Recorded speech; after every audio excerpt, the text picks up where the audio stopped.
Sometimes in not doing things, amazing things happen. But establishing more routines and more habits in a way that's something that even if you vary, right, you veer off, you go out, you go for the holidays, you go on a trip, or that are easier to fall back into is really important to me. I used to just drive and drive and if I wasn't getting a good result, I was not very nice to myself and I would just drive harder. And I've learned to sort of throttle up and throttle back. And sometimes when I throttle back and I'm like, I don't know how to get past this growth problem, and literally watch and just be right in myself and believe that that's going to happen no matter whether I make it happen or something. It's easy to decide it's all up to you, but sometimes I'll realize that it's really up to a lot more than me. Welcome to Builders, the podcast for impact-driven leaders who are done carrying it all and ready to scale with clarity, strategy, and freedom. I'm your host, Alex Snyder, strategic growth architect, creator of the CEO Recode, and second brain to leaders who are building brilliant companies without sacrificing every ounce of their time, energy, or sanity. Each episode, I sit down with bold leaders who've rebuilt, recalibrated, or redefined what it means to lead well and live well on their own terms. We talk messy pivots, leadership upgrades, tactical wins, and the deep personal work it takes to build a business that actually works for you. If you love the episode, make sure you follow, rate, and share it with another leader who's building big and wants to build smarter. And if you're listening and thinking, damn, I need someone in the guts of my business with me, let's talk. Book your free business breakdown call using the link in the show notes. In 30 minutes, I'll help you pinpoint where blockers in your time, team, or strategy are silently stalling your growth and define 2 to 3 high-impact shifts you can implement now to regain traction and build momentum. Now, let's dive in. Let's build it better. Christian, welcome to Builders. Thank you so much for being with me here today. I'm so excited to be here. Thanks for having me. Today's conversation is going to be very interesting. You are at the forefront of the convergence of cause and commerce. You've said that you see social enterprise founders as the superheroes of a new era, and you've really built the scaffolding for their rise through your company, Instant Nonprofit. So I can't wait to dig into this, and as always, I'm going to ask you in your own words, because I can't possibly do you justice, who are you and what are you building? What I'm building is a platform for good. We're in an era where, as you said, there's a convergence of what I call cause and commerce. And it's really where more and more today, people want to have their values reflected in all the things that they do and all the choices that we make, especially in the age of AI, where really so many things are going to become commoditized. We want to associate ourselves with the people and the product services and the daily actions that we take. We want to have those associated with our values more than ever. And so as I build a company that is inherently helping people do good, right? Starting nonprofits, generally charitable activity, helping either people, the environment, animals, etc. Um, but it's more than that because this is not just about dispensing a service. There are other companies that at least purport to do what Instant Nonprofit does, but it's how you do things that's important, right? And we've all seen that. We can go about our daily lives, go about our jobs, but it's like, how are we showing up in the world? How are we showing up at work? How are we showing up in the things that we do that are even mundane? And people want to do things more intentionally and more aligned with their values. So it's been very important to me to build a company that has an ethos that fits doing good and being all that we can be to help elevate people in all the ways that we possibly can. I love that. And that aligns so strongly with my view of the world and impact being such a top value for me. So I was so excited to have you on here and talk about your journey. And then obviously we'll get into the nitty gritty of, what you need to know if you are starting a nonprofit. I always want to go back, take us back to your journey, a little bit about, what shaped you to who you are today. And also, I always am curious, how did you know you were meant to be a builder? When I was about 8 years old, my mom had taken my little sister, who was almost 4 at that time, to the doctor for some evaluations because she just wasn't developing verbally. And there was nothing physically wrong that or apparent, but it turned out that she's developmentally disabled, what we called mentally retarded back in the 70s, and whatever label they want to put on that next. It would just mean that she wouldn't develop like the other kids, and she's still at 50, in her early 50s, nonverbal, but one of the more intuitive and definitely uh, best humans I've ever met. She's fully present with what's going on. She's honest. When she's excited to see you, she'll give you a big hug. And when it's time to, when she's tired, she'll turn my shoulder toward the door and say bye and give me a hug. And you kind of wish that all your relationships, right? That people were just this honest and able to just sort of communicate what's going on in such a cool present way. But you throw the ball to my sister and you've got a friend for life. And I think I grew up with this general assumption, right? That when people have a special need or there's something that could enhance their lives and help them be all they can be, that people would just gather around and sort of make that happen. And I didn't have any other childhood to compare mine to, right? So I growing up around Special Olympics was really neat because you're just surrounded by all these people and this positive energy who are there to make really a world-class organization around these kids with special needs. And I think, even as I went through elementary school, back in when I went to school, they were mainstreaming kids that might have been put in an institutional school before that. And I got suspended from school for fighting, my first fist fight in third grade. And it was because some of the kids were making fun of the special kids in the hall. And I, told them to stop. And as third grade boys might do, we graduated from a conversation to something a little bit different. And I think this was just out of this sense of wanting to have justice for people who are not advantaged, right, or need some help in whatever area. And I think I've just carried that through my life, and realized that that's a universal story for everyone, right? We all need some support, some love, some instruction, some guidance at different points in our life. And later, when I was in college, one of the I had several goes at college. I kept starting businesses in the background, and but I during the fall of the Soviet Union, you suddenly had hundreds of millions of people without government services, and most people can't imagine that scenario.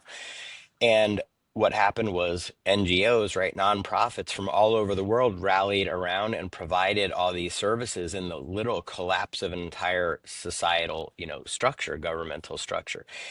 And I was supposed to do a 15-page paper on that, and it ended up being 42 pages. And my professor loved it. He was actually grew up behind the Iron Curtain in Poland, and he gave my paper to a PhD student to do further work because it was really, a quality paper. And I just remember being intrigued that people would voluntarily come around, all of these millions of people that needed this support, and just find out and innovate, find out what solutions they needed. And I just thought that was a really remarkable moment in history, in the wake of, such a major shift. So I think I've just always been intrigued by that. And later I went to start a nonprofit, and I just became a little morally outraged about how difficult it is.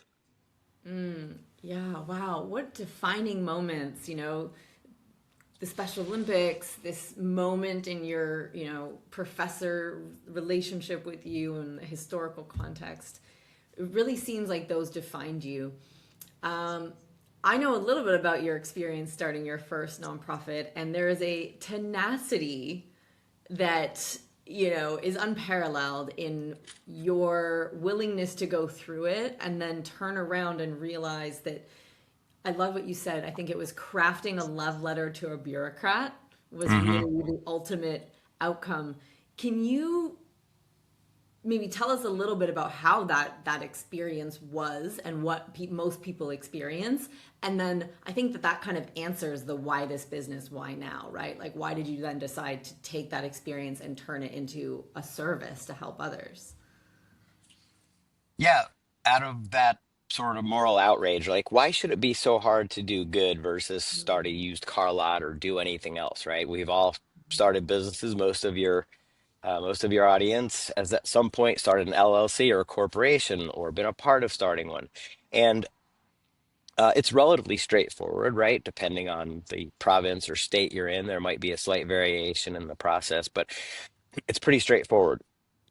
And so, but with starting a nonprofit, you have to establish the entity. There are a number of additional requirements and documents that you have to create because you're kind of being given a public trust, right? This is a tax exempt organization, so there's no tax on the corporate income. And there's also uh, tax deductibility for donations, right? So with that public trust, there's some expectations of transparency and some other things that have special document requirements and this tax exempt application that you basically 501c3 is most there are a few other types of 501, but the vast majority of the designations are 501c3, what anyone would consider a typical, US charity. And that just has some rules and documentation and things, and then you have this tax exempt application. That's actually what is 501c refers to. People use 501c3 interchangeably with the term nonprofit, but it's really a nonprofit corporation, and then the IRS gives you a tax status that's bestowed on that corporation, and you have to go through an application process, and that can take up to a year traditionally to go through all the approval process. And I just thought that was outrageous and crazy, right? Why would you make people who want to do good like have to crawl over broken glass, have a really opaque process, and then not really know even where that was in the process? So am I getting approved? Is this going to get delayed? And so that's where that tenacity kicked in. And you know I think I grew up just kind of I always challenged why things are the way they are. I was a very inquisitive child, um and I just wanted to know what made these things so difficult, what the typical blocks were or delays, why people would get rejected. And so they sent me a form letter when I sent in that first application, and the agent was never there when I tried to call, of course. The bureaucrats are, you know, they call you, leave you a message. They're never there when you call back. So I changed the last couple of digits on that phone number and called about 40 or 50 extensions north and south of that number. And anyone I could get in the building, I figured they'd probably be in that department.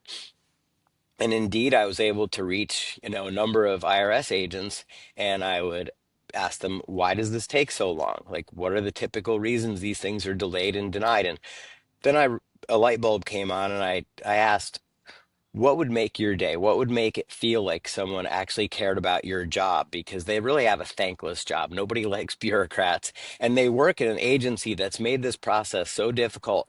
It doesn't make their lives it's not like the worker, at the desk, the end product of this apparatus, this giant agency. They didn't create the process. They're just trying to get through it just like you. So what if we could create what I call the love letter to a bureaucrat that would kind of signal to them that somebody actually thought about how difficult their job is and made it easier with a table of contents, chapters almost like a book, watermarked EIN, something that would make the going through that application so easy and signal to them that somebody, like I said, that somebody put some thought into their experience. And what resulted from this was agents would kind of cherry pick this file because they could see right on the cover page that this was one that would make their life easier, and sort of sneak off to their desk and stamp it approved. And I started getting very fast approvals. I got fast approval on my own. And then I helped some people in town. They had heard I got this incredibly fast, like 5, 6 week approval. And so they asked me if I could help them. And that was a project that they were under the gun with a donor that had a time limit. And we succeeded with that one, 5, 6, 7 weeks maybe. And from there, I realized, I probably have something here that I could turn into a process and really help a lot of people. And what better thing to do than help people who want to help people? Amazing. I also love that because I think there's, EQ is so important. And it's not just how we have Absolutely. conversations, it's how we problem solve. And what I heard from you was something that I often talk about when I talk about, stakeholders and understand what's important to people. Now, the IRS agent probably did enjoy working on your file because it made their job easier, but they also have metrics, right? They get tracked on how quickly Yes. they can do things, how many Oh, things yeah. they're passing, how, whether they followed all their steps. And so you are really not only making it like enjoyable, not like laborious, but you're letting them shine when they get your files in the eyes of their boss, their department, their metric. Definitely. And Definitely. so, And yeah, that's been a huge part of the evolution of this company. And in my approach to life is if you can almost make it a skill like a sport, right? If you focus on the fundamentals in any sport, you're going to get better. You don't need to necessarily, study Andre Agassi's tennis, right? If you focus on your swing, your stance, some of the fundamentals. And so the fundamentals to me of business, because it's really just a form of loving other people. Great marketing and great product creation is really just a form of loving other people, because if you can get yourself and your own biases out of the way and truly come at this from the other person's perspective, you can create something truly great. I think Steve Jobs did this, right? He didn't just look at these as computing machines. He was like, how can we enhance people's lives? How can people enhance their own lives through our products? And that's really instructed everything I've done. So if we can constantly learn to look at things from other people's perspectives and get our own biases and perspectives out of the way and mm, make that a way of living, a practice, then dealing with your barista or dealing with, busy holiday shopping, right? And you're trying to get uh, your alteration done, like I did on this suit, same day, right? How can you appeal to that person and make them feel cared about, or understand maybe the challenges that they're facing, and solve one of them, right? Or at least let them know you're paying attention. That's going to make you stand out. And, not to use this in a manipulative way, but to use it in a way that just helps other people get what they want. And the great Zig Ziglar is famous for saying, you can have everything you want in life if you just help enough other people get what they want. And I've just really tried to make that a way of, as natural as breathing. And that comes, with our company, our team. We've built a culture of love. I love Simon Sinek, so I followed a lot of his teachings and beliefs. And he says if you take care of your team, they'll take care of the customer. The customer doesn't come first. The customer isn't always right. It's the team that you start with, because that's your family. And if you bring up a great family with manners, right, and who respect other people and maybe shovel the snow off the walk for the little old lady down the street, that's going to take care of the community just sort of organically and naturally. And I really think that's what we built here.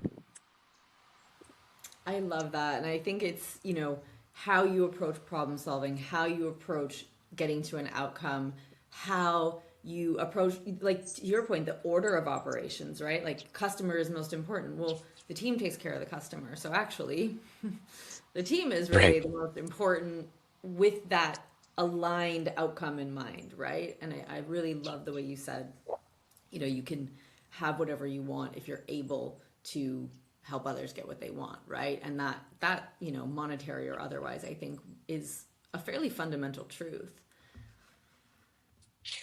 Yeah, I really appreciate that you talked about, EQ.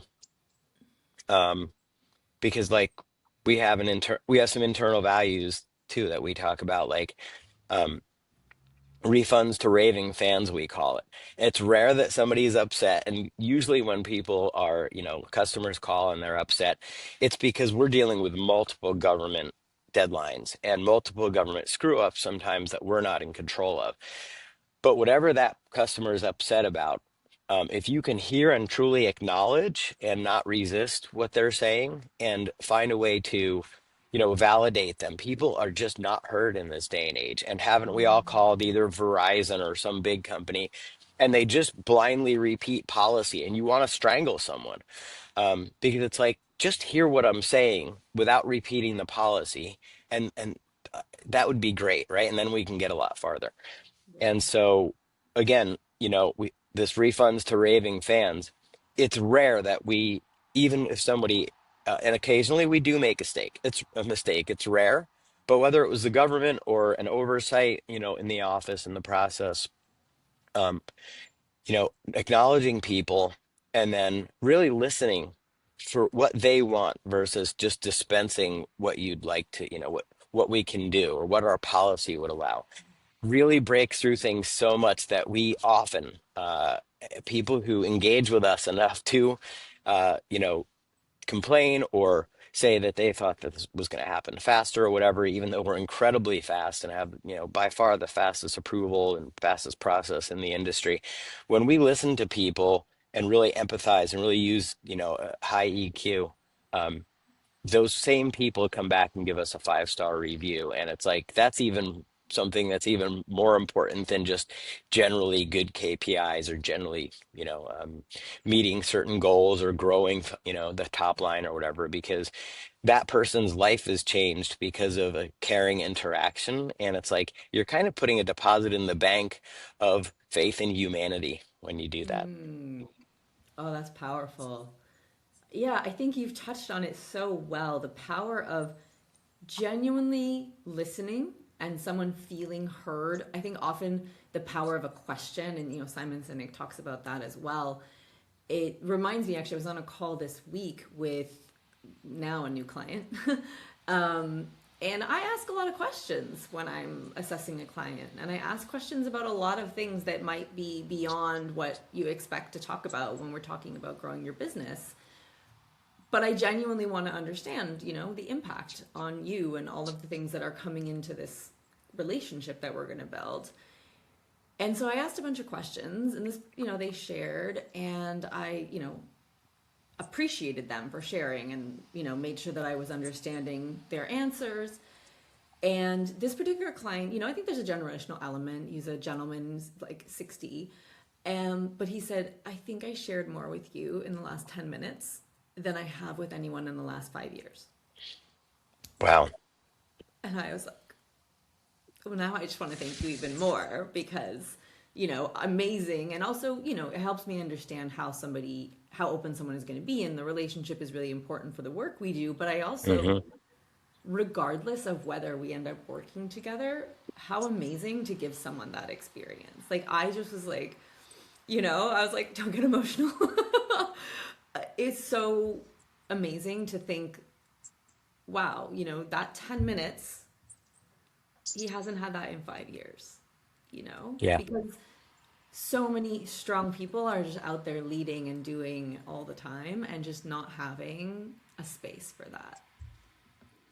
Yeah, even when people think about, well, why would I want to start a nonprofit? And, this burning desire in their heart, right? Maybe they went on a trip and uh, worked, cleaned a beach, or they, went on a vacation somewhere and then actually left the resort and saw the plight of the people that live in Dominican Republic or something. And found this great fulfilling feeling in a little bit of service or in just stopping and listening to someone, listening to their taxi driver or something. And how can we tap into that all the time and just make that a way of living so that we're constantly giving them something that they might not get. When people go to start a nonprofit, just like starting a business, and a nonprofit really is just another type of business. It's just doing something good is the product. And often the people who are unintentionally the least supportive are family, friends, etc. Like, oh God, what are you up to now? Especially for people who are ideators, or people who have tried different things in their life and are open, right? Um, and so often the people that we want to be the most supportive in our lives, might brush us off or might not stop and give us that consideration. So if you can consider that you might be the spark in that person's experience, today or this week or this year or 5 years, um, just being open to that and being like, how can I serve in that way is a really important thing. So that's beautiful that you had that experience. Yeah. I feel really privileged to get to ask people tons of questions all the time and hear what sparks joy, what lights them up, what worries them, what keeps them up at night. I genuinely really enjoy that. You just mentioned something about, ideators and innovators, and you also mentioned that you had a few goes at college, and because you kept starting businesses along the way. So, like penultimate builder, you're now, leading a team, running a business that's making a massive difference in the world while helping others do that. What are, those are amazing headlines. And as you said, it takes iterations to get there. What are the headlines that people don't see, or what's maybe behind the headlines along that journey that have really shaped you and shaped how you show up in your business, how you lead your team? Yeah, even after I had embarked on this particular journey, I had I ran into some issues in life where things just weren't working, and uh, eventually I sort of had a crisis moment right across my whole life. The company was not working. I had a lot of problems in my relationships, my marriage, etc. And I didn't realize like I had had some, unresolved childhood trauma, some self-talk, some things that really were dragging me down. And eventually I got to this point where I really broke down and had to step away from about everything in my life and, find a new way. And, um, you know, I call it an awakening. A lot of people have moments of crisis, rebirth, whatever you want to call it. But I'm super thankful that about 10 years ago, and just in September, a couple of months ago, I had that was my 10-year mark in having this sort of reawakening and rebirth. And I realized that some things that I had experienced in childhood with my dad, and some of the he had experienced abuse and his emotional abuse and physical abuse in his with his birth his father. And so uh, yeah, what happened was I realized that all of my cleverness and my ideas and even my hard work and my good intentions and all that stuff weren't quite enough if I didn't go and figure out what was causing me these rifts and what was causing me this incongruity in my life. And I'm so thankful that I did, because I really learned how to be a human, all over, starting about 10 years ago, and how to let go and how to truly love myself and accept myself. And even I learned about shadow work. I learned about all these things I had never heard of. And so I would say that the hidden headline is I actually have a pendant that I wear that I had custom made, and it says as within so without, and as above so below. And really, these businesses and these our families and all these things are a reflection of what's inside us. Any of us who have kids know how both exciting and scary and frustrating it can be to have the child be a mirror to you. They have these attributes of you, and to be able to take a look at those objectively and just say, does this work, or is this something that is, is there something impeding my ability to be open and to be kind to myself and all that stuff? I would be kinder to strangers my whole life than I was to myself, and I just didn't see that until that time. And so everything that wasn't working before that began working. And it's been a really remarkable journey to sort of see that as I would do this work to peel the onion and to become uh, more just conscious of how I was operating, conscious especially about how I was operating for myself. Things just started to work in a way that they never had before. And, money definitely follows, for me, follows that alignment. I was in a group called Wake Up Warrior for a number of years. I joined it very early, I was in Warrior Week 11, and a guy named Garrett White started that. And I went to that right at this time. I went to that Warrior Week, and I started to learn about some of these things I had never heard before. And there are a lot of principles I think that I was able to take from Eckhart Tolle, The Power of Now, and some of these other, books and really seminal things that are just like I'm so thankful that I ran across those and just started applying those and letting go and you know talking to myself in a much more kind, gentle way, and still demanding a lot of myself. I love to build beautiful things. I work really hard. I play really hard, but to be able to sort of let each day, be on its own and let that go so that I can sort of be open to new things and be able to learn more objectively without judgment has really made the difference. So I would say that's, as above, so below, and as within, so without would be the hidden headline behind a lot of what we've been doing and a lot of what I'm really thankful for in my life. What a powerful experience and shift. How do you shift that into leadership and managing a team, managing a client, managing, stakeholders, investors?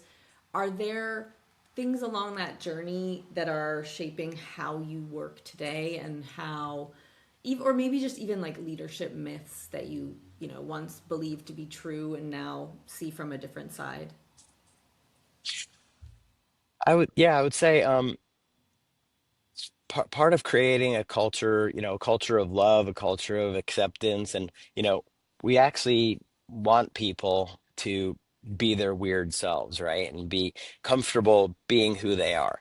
So one of the things I love is like when and we have a relatively small team, but we really built something where by being, and vulnerability, so many of these terms just get so beat up, and Brene Brown's done great work on, authenticity and vulnerability.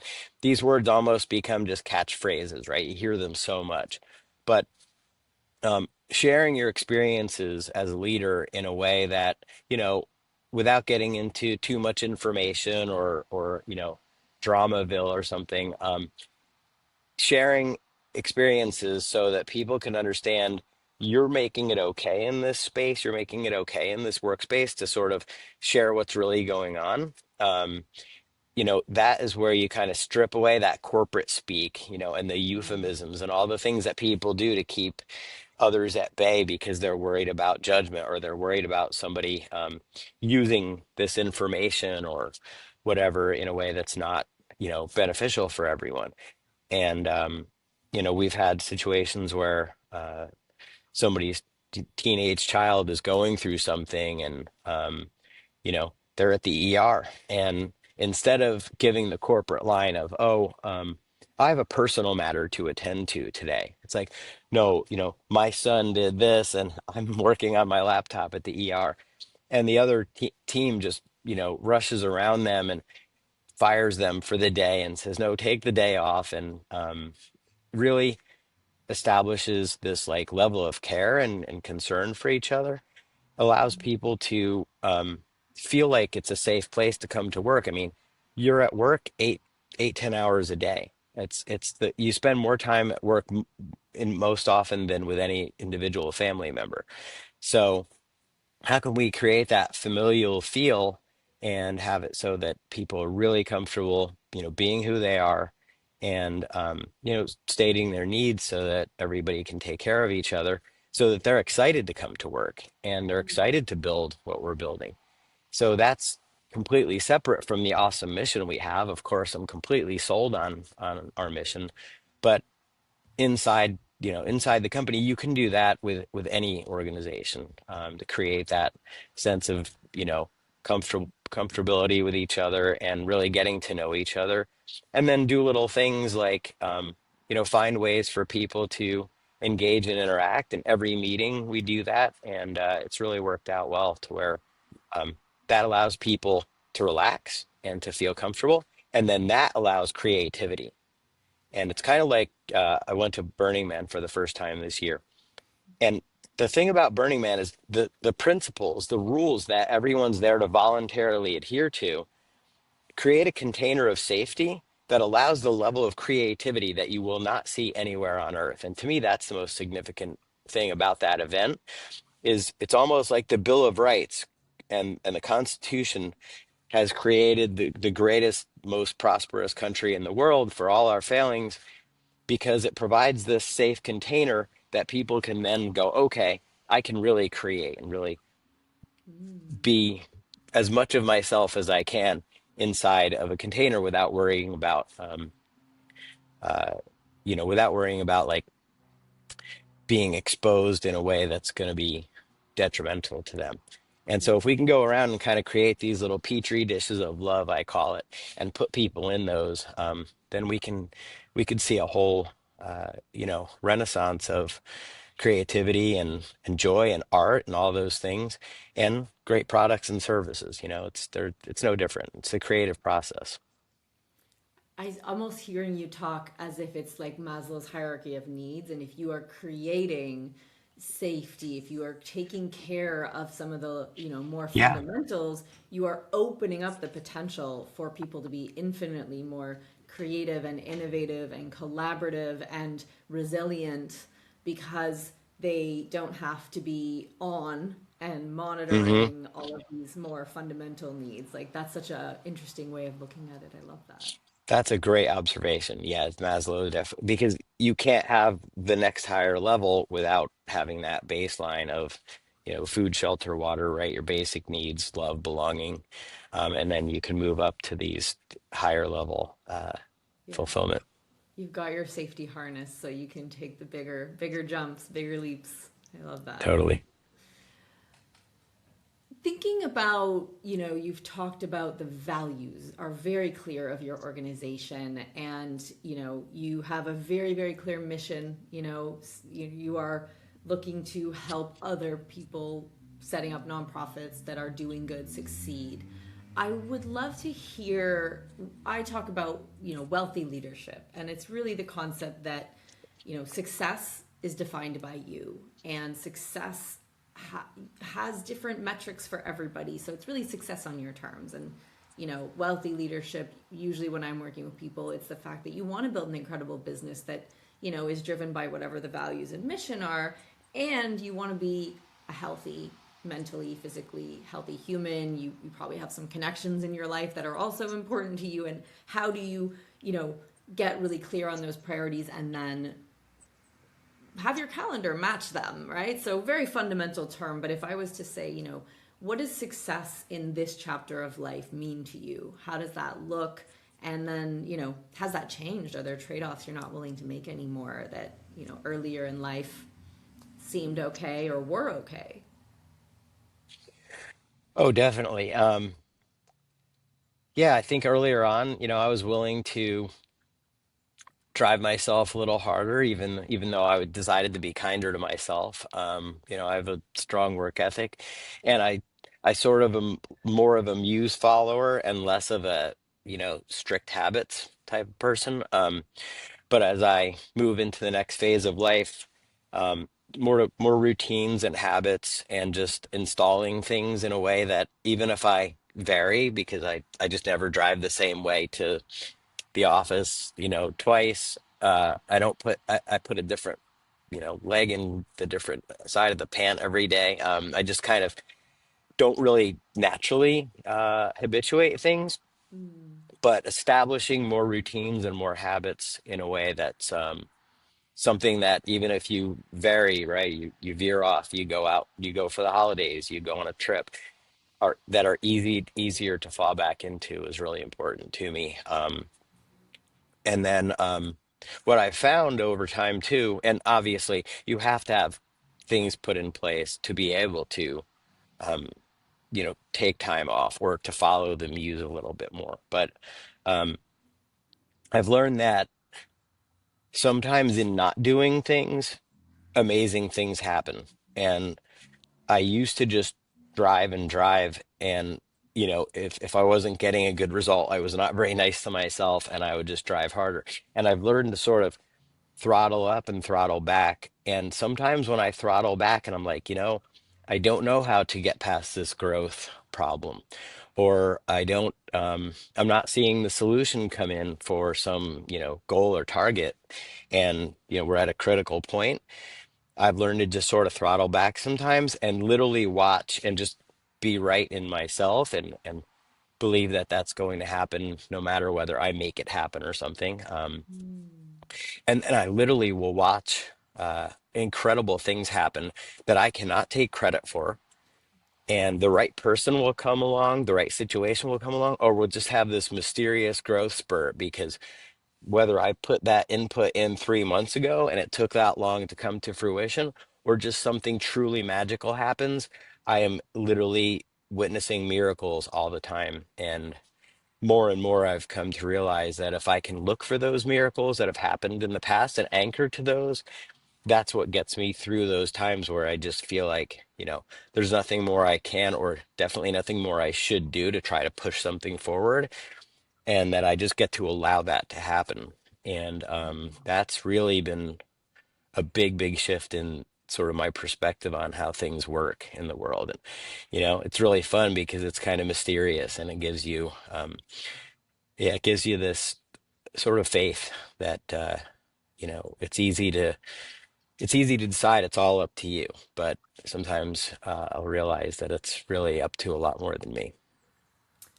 I think there's also something we said of the interplay between patience and persistence, right? Like persistence to like do the thing and keep doing it, but patience to let things percolate and pay off, you Yeah, know? I liked what you said about sort of structure and routines, and I'm curious. I have a saying, I don't know, it might be attributable to somebody way back when, but it's sort of like fuck the rules. Like the rules are made to be broken, but structure actually will set you free. And so hmm I'm a big structure girl, and freedom is one of my top values. And I think sometimes people don't understand that nuance. And I think again, my definition of success. What I mean by freedom is choice, right? It's not necessarily a life that is particularly leisurely, but it is choice and yep, freedom of location and time and all these things of like how I spend it. And I'm curious, like, does that sort of resonate with how you've come to terms with routines and structures giving you what you need to be more flowy and muse focused?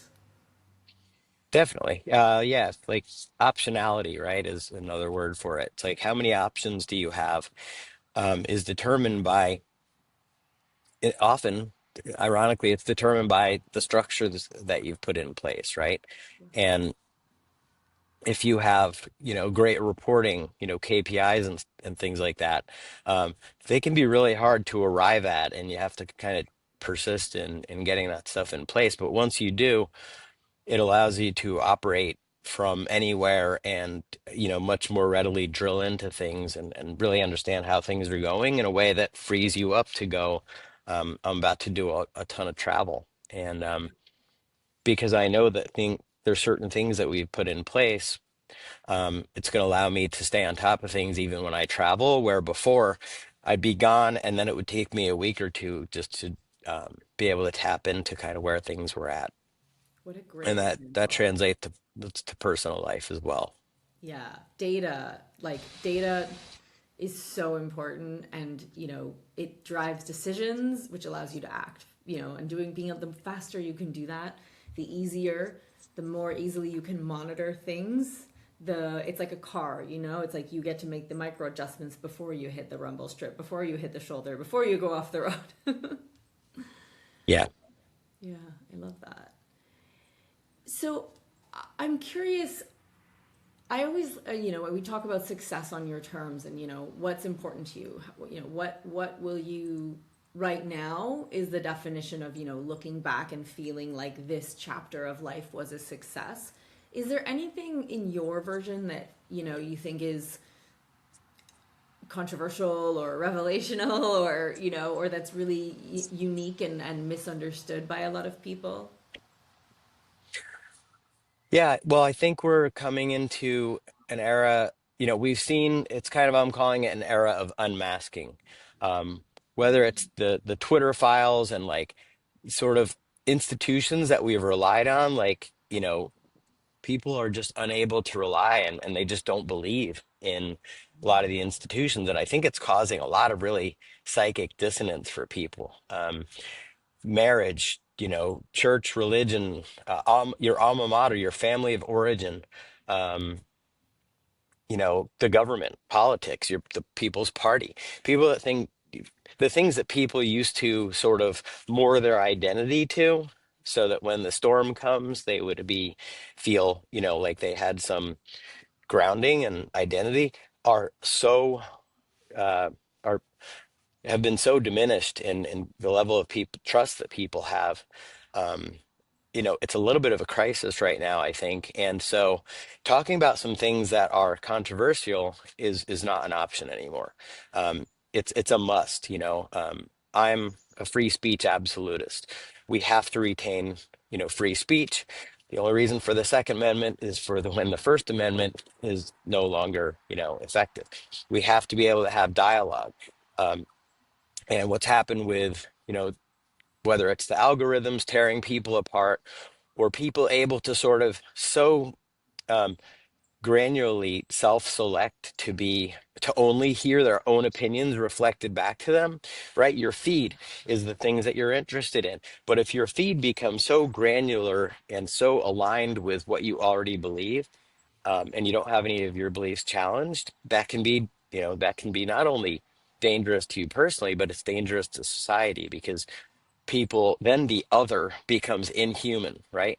And we're seeing around the world when people look at other races or other, um, sects or whatever, of religion as dogs or as subhuman or as it's too easy if you're not exposed to the humanity of other people to consider them as less than you or less than human or less than your group. And people nowadays, and we all run into this, where people are like, how can these people be, like this? And we end up feeling very separate and very balkanized. And so it's really important, I think, to advocate for things like the free market and distortions in capitalism, this sort of oligarchical corporatism that is emerging in the world.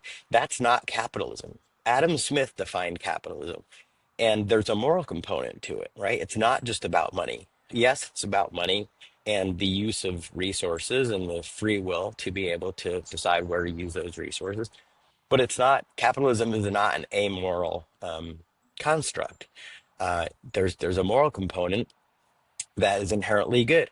Capitalism has lifted the entire world out of poverty, and there's been nothing ever introduced to replace it that's even close. And when we've tried to impose things that take away voluntarism in society and impose a structure that says, oh, we'll have this collective and we'll all be in a collective, but there's a gun to your head for it, we've seen how absolutely destructive that is. Same thing with free speech. It's really important that people are allowed to say things that we hate or that we strongly dislike, that we disagree with, because no, this way nobody can be the arbiter of truth. And if somebody comes out with an idea that isn't good or isn't, in your opinion, is not beneficial, then the solution for that is more speech, not less. And so I think we're seeing a decrease in some creative solutions in the world that could exist because people's creativity is being suppressed because I mean, Europe is on fire right now. The UK is on fire right now because of trying to clamp down on people and suppress their ability to, make a living. Uh, they're being thrown in jail for taking a video of what's going on outside their own homes and to be able to try to take part in public discourse, and that's a really scary thing. So I think it's time to lean into those things and for business leaders to decide what's important and be willing to risk. It's a risk. And so when people are really overly focused on whether it's going to take away 2% of their market share because somebody's going to not like what they have to say, and we shrink away from that, it's almost like selling your soul to me for that dollar. And Mm, it's a dangerous place to be, and we have to be able to talk about the things that we believe are important to maintain a society that we want to be a part of, because we can't all withdraw and just live in our little, not everybody can go, buy a farm in the countryside and, go off grid. We have to be able right. to live together. We're a social species. So it sounds like your definition of success is quite a lot larger than yourself and really about how you can, be part of society functioning, more healthily in the long term. Yeah, and really investing in and understanding each other. And that has to come with discourse, and that has to come with freedom of travel and freedom of association, all those things that it's easy to take for granted, but when they start being curtailed, Yeah. we have to stand up and make a difference in that arena. So that's something I would say that is in my roadmap, right, for the future, is like, how can I participate in that public discourse outside of just helping people, do good through starting nonprofits? Right. And, that's one expression of something that I can contribute to the world, but it's like I'm starting to look at, okay, what are the other areas that I can participate in, like the public dialogue, and talk about things that maybe we're not exposed to in school, or we're not exposed to, somebody has to write the books, and somebody has to, you can't just leave it all to books that were written, a century ago. Right. So you've had quite a journey. You've had these, moments that shaped you. You've, been through the ups and downs of business. If you were to look back, is there something that you wished you'd known when you were either scaling a previous business or in the earlier phases of instant nonprofit? Um, it's hard to say. Like, it's become, I think, almost cliche to say, oh, everything happens in its perfect time, etc. Um, I just don't know that I would have the perspective that I have, that I'm really thankful for. I wouldn't sort of give up. I wouldn't wish what I've been through, some of the hard times, I wouldn't wish that on anyone, but I also would not give up any of it. Because I think it was necessary for me to go through those iterations and trials and things to be able to have the perspective that I've got now. So I don't know. I don't know if I would do anything differently. Mm, Um, but I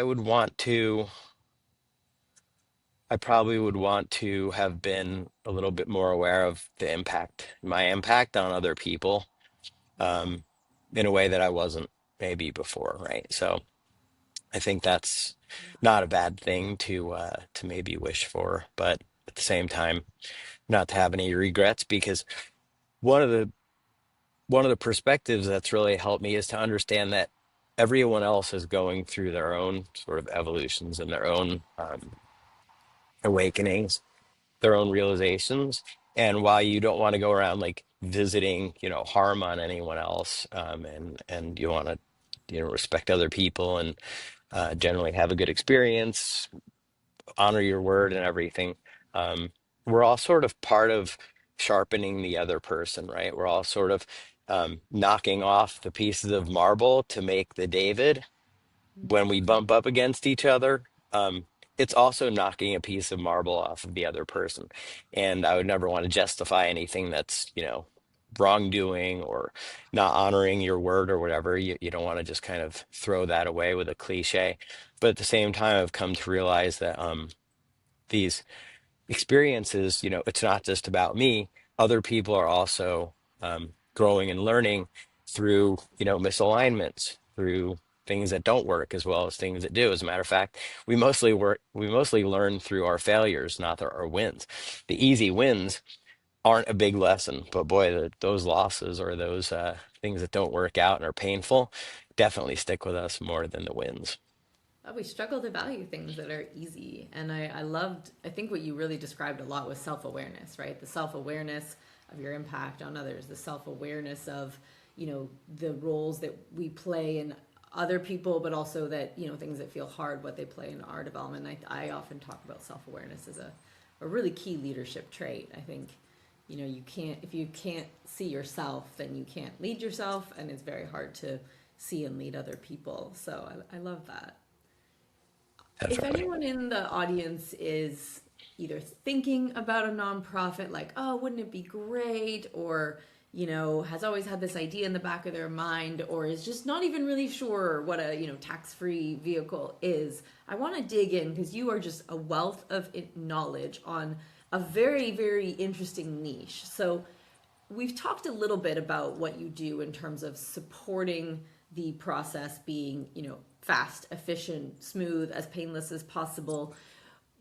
501c3, like, is that it? Are there variations? Like, where does somebody start to think about starting a nonprofit? What do they need to know?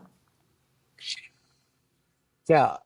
Anything that people would do that you would consider charitable or beneficial to the community is probably eligible for 501c3, charity, 50 nonprofit status, right? Um, there are a few different types of nonprofit. You might have heard of, chambers of commerce. You might have heard of a 501c6. That's the designation for that type of organization. It's more of a membership organization. The benefits are limited to the membership, not the public. But it's still tax exempt from the corporate taxation standpoint. There are a number of other types of 501c. 501c4s are more for issue advocacy, right? Activating constituents and helping them understand the impact of public policy and things like that. But the vast, vast majority, 97% or something, is 501c3, which is anything that you might consider where you've donated to a cause, you've been involved in adopting an animal. Those are all 501c3s, beach cleanups, um, things that bring community togetherness, community awareness. And what's really neat is 501c3s are great alongside of a successful business or a business that plans to be successful. For example, somebody starts a roofing company.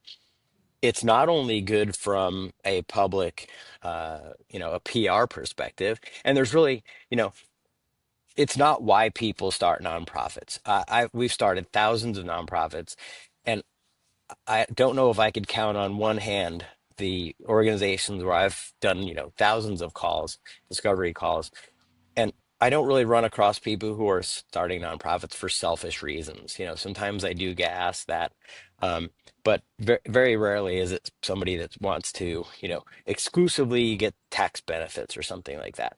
Um, but there are tax benefits to it, and there are also public relations benefits. So, like I said, if somebody has a roofing company and they want to give back to the community, it's great for their workers. One day off a month to go contribute to a Habitat for Humanity type effort actually increases employee retention through the roof.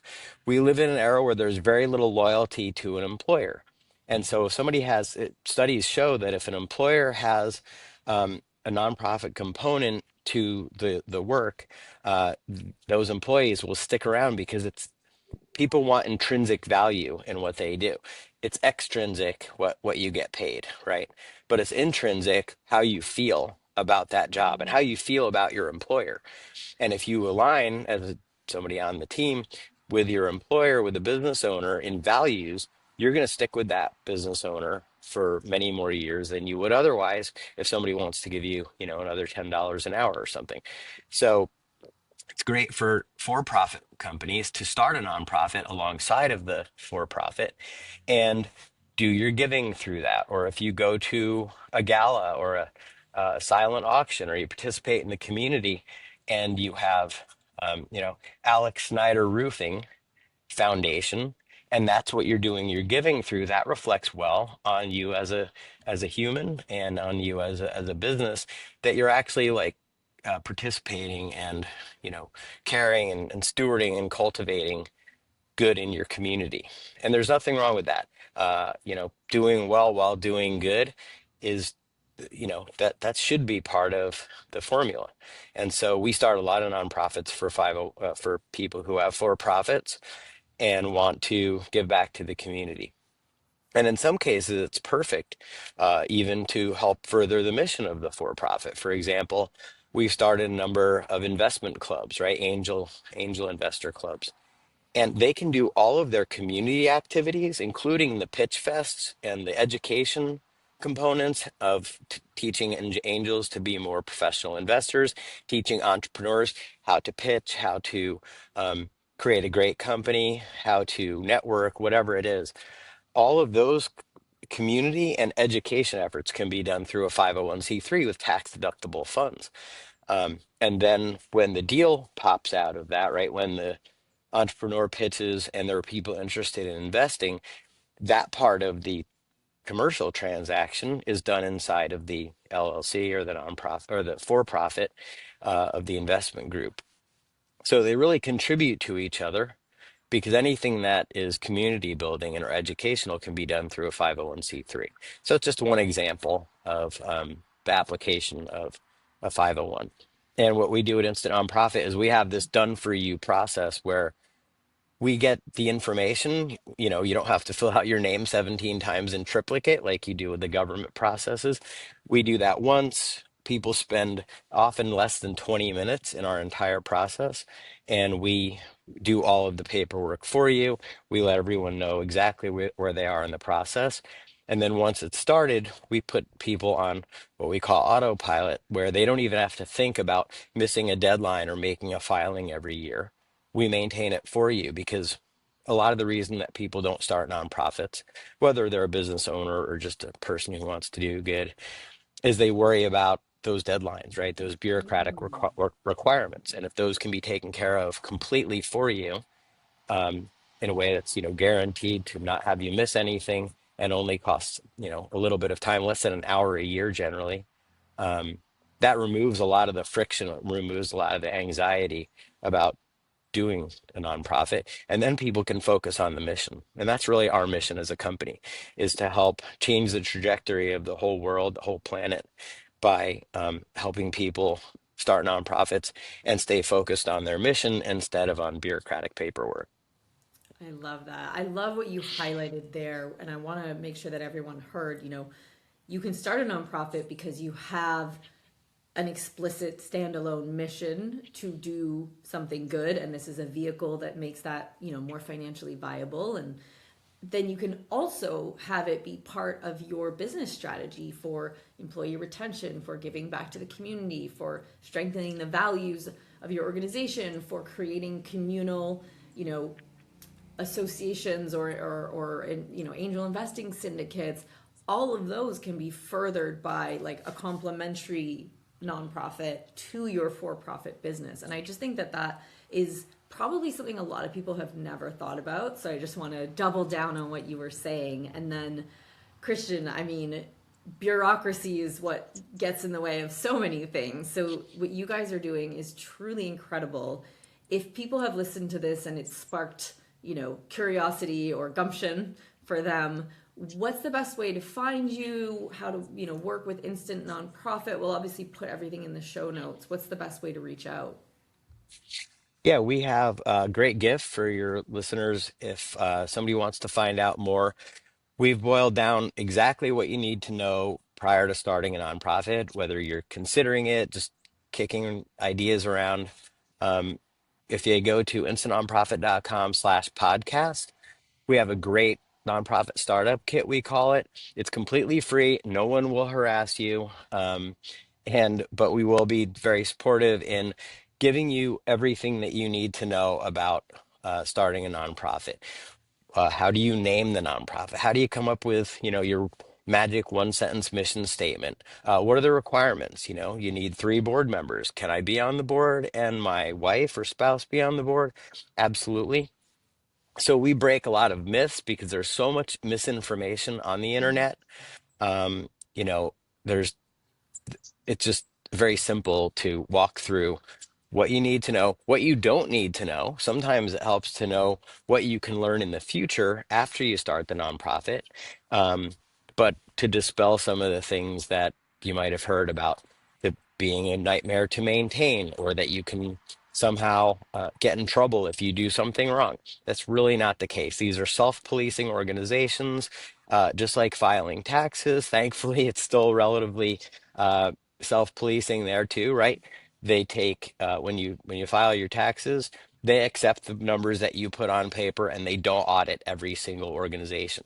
And so the requirements to do these things are, reasonable, and we make them completely, seamless and effortless.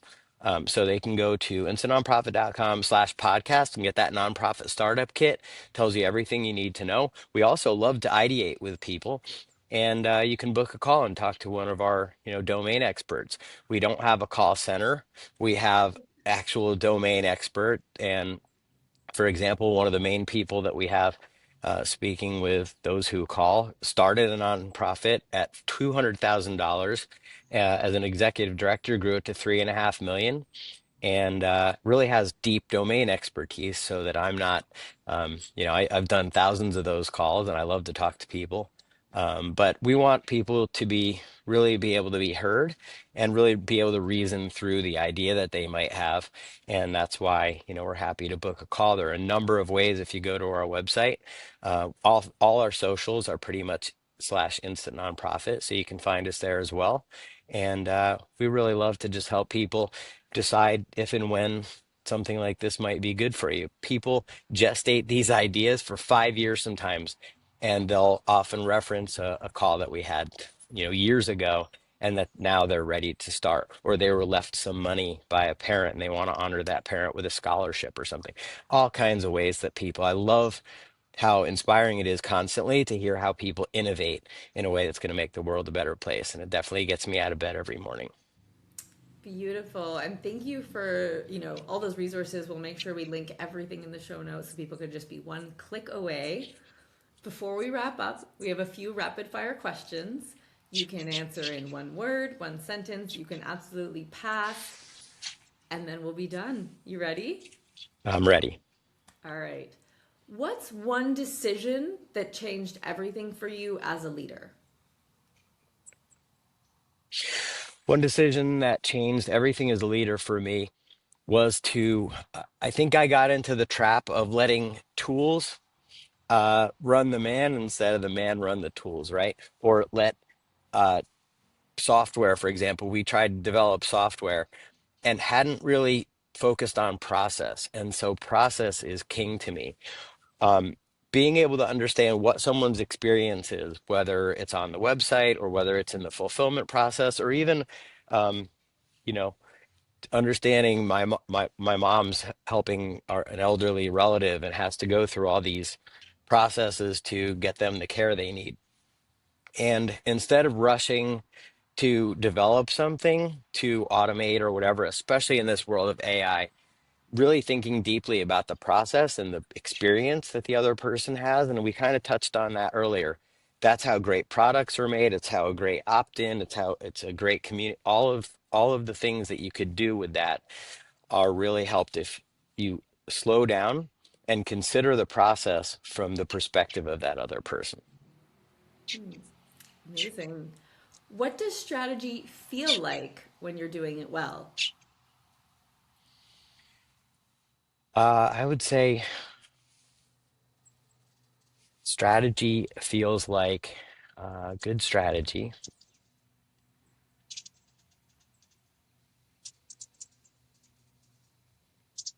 It's hard to say. It's gotten to be more and more intuitive.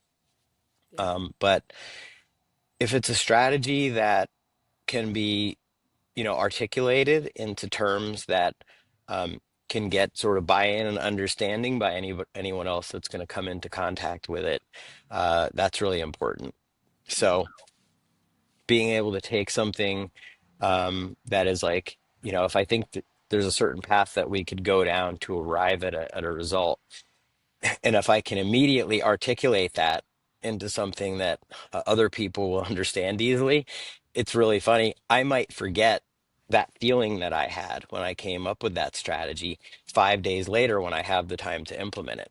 So if I can explain it in a way that's understandable to anyone else, it'll probably even help me go, oh yeah, this is what I wanted to do, instead of that being having that elusive feeling like I know I was onto something, but I can't quite remember it because I didn't write it down from that perspective of universal understanding.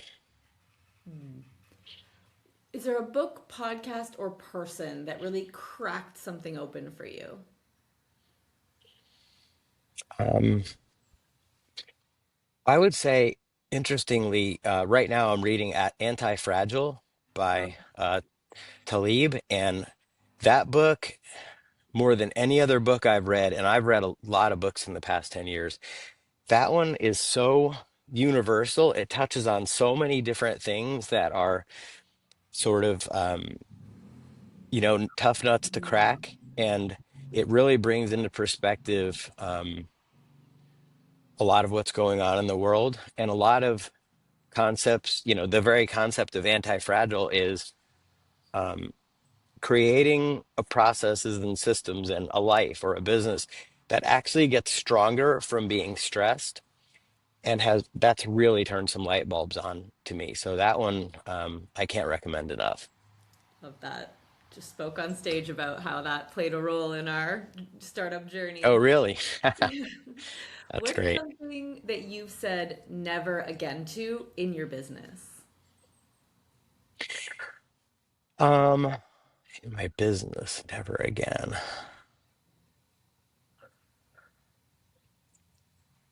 That's a tough one. That's a tough one.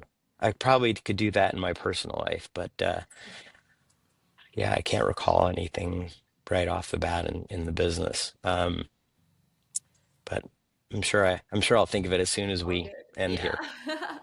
If you had a free weekend and zero obligations, how would you spend it?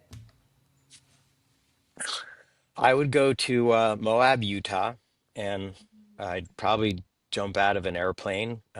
Something that I did last year or 2 years ago that I really enjoyed. It was terrifying, but something I'd like to do again. And then as soon as I hit the ground, I'd get on my dirt bike and I would just go way out into those mountains. I love the Red Rocks of Utah.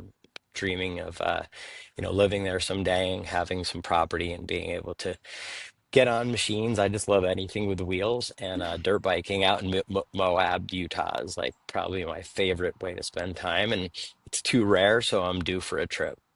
Oh, sounds like an incredible adventure weekend. Christian, Yeah, thank you for your time, your insights. It's been an absolute pleasure having you on Builders. I've loved it. Thank you so much. That's a wrap for this episode of Builders, where we get real about what it actually takes to grow companies that perform without grinding you into the ground. If today's convo sparks something for you, here's what to do next. Follow the show, drop a 5-star review, and share it with someone else who's building big. Don't let it be lonely at the top. If you're ready for more clarity, more leadership freedom, and less of a duct tape and go growth vibe, let's connect. Book your free business breakdown call using the link in the show notes. In 30 minutes, I'll help you pinpoint where blockers in your time, team, or strategy are silently stalling your growth.